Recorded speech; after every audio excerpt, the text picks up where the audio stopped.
Hello guys, chemical reaction part 4 alcohol and phenol ether. हमने सी और ओ के बॉन्ड को तोड़ने के 4 तरीके होते हैं। वैसे तो हमने लुकास टेस्ट और डिहाइड्रेशन पढ़ लिया है। अब हम पढ़ने वाले हैं ऑक्सीडेशन से और डिहाइड्रो हैलोजिनेशन से।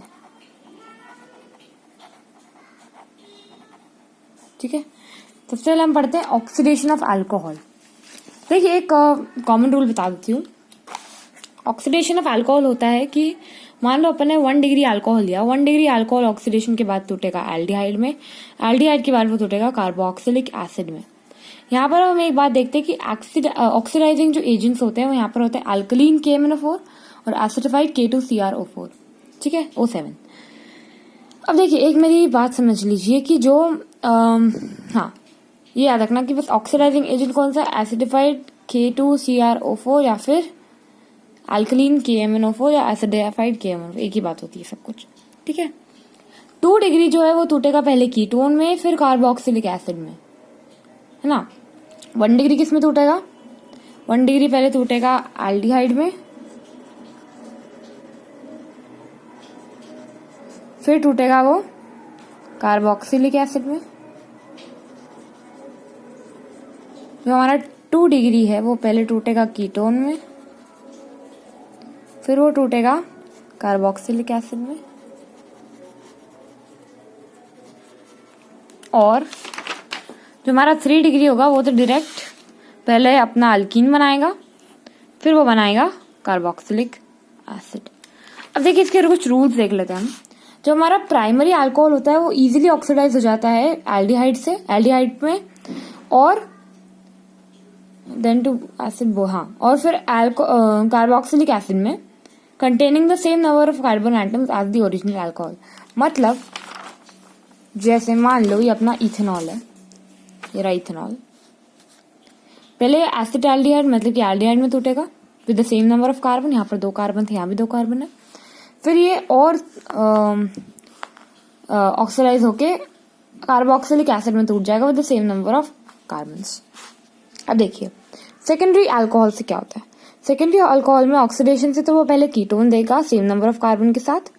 ठीक है, फिर कीटोन को ऑक्सीडाइज करके जो डिफिकल्टी होती है, क्योंकि देखो डिफिकल्टी होती है ऑक्सीडाइज करने में, पर अगर प्रोलॉन्ग्ड इफेक्ट रहा ऑक्सीडाइजिंग एजेंट का तो वो बनाएगा कार्बोक्सिलिक एसिड जिसमें एक कार्बन कम होगा।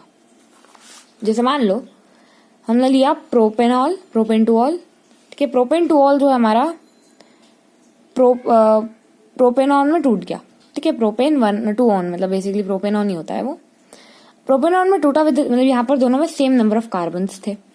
बट जब और हमने prolonged effect of oxidising agent जैसे एसिडिफाइड KMnO4 या एसिडिफाइड K2CrO7, तो ये बन गया हमारा इथेनोइक एसिड।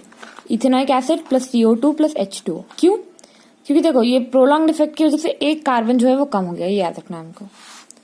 टर्शरी में क्या होता है कि मान लो वैसे तो ये रेजिस्टेंट होता है सारे ऑक्सीडाइजिंग एजेंट के लिए न्यूट्रल या एसिडिक सोल्यूशन में, पर जैसे ही अगर हम acid oxidise by an acid से ऑक्सीडाइज करते हैं इसको, तो ये मिक्सचर ऑफ कीटोन देता है and acid in each having lesser number of carbon atom than the original. Okay, अभी बोला गया है कि जो हमारा टर्शरी वाला चीज है, टर्शरी वाला जो चीज है वो वैसे तो रेजिस्टेंट होता है ऑक्सीडेशन के न्यूट्रल एल्कलीन में, पर जैसे हम एसिड वाली चीजें डाल देते हैं ना, एसिड ऑक्सीडाइजिंग एजेंट डालते हैं।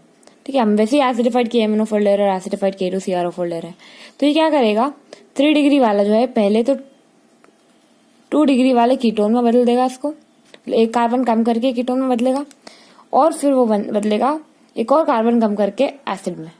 आए समझ में? पहले कार्बन कम किया, उससे बनाया उसने कीटोन, एक और कार्बन कम करने के बाद हमारे आ गया कार्बोक्सिलिक एसिड। अब हमारी पढ़ेंगे चौथी मेथड। चौथी मेथड क्या है, dehydration of alcohol. Dehydration of alcohol basic देखो, डिहाइड्रेशन का मतलब होता है डिहाइड्रोजनेशन। हाँ, डिहाइड्रोजनेशन, ये याद रखना।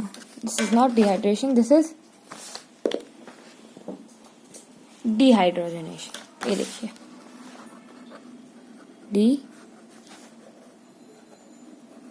हाइड्रोजिनेशन। अब देखिए डिहाइड्रोजनेशन क्या होता है, बेसिकली H2 का कम होना। अलग अलग टाइप के अल्कोहल जो होते हैं वो अलग अलग प्रोडक्ट देते हैं।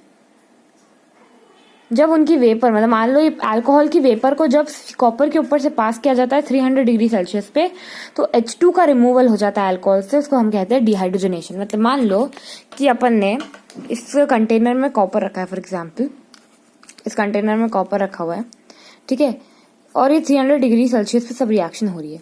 इसके ऊपर से हमने अल्कोहल्स की वेपर पास की, तो अल्कोहल्स में से जो है H2 का बहुत कम हो जाएगा, H2 कम हो जाएगा।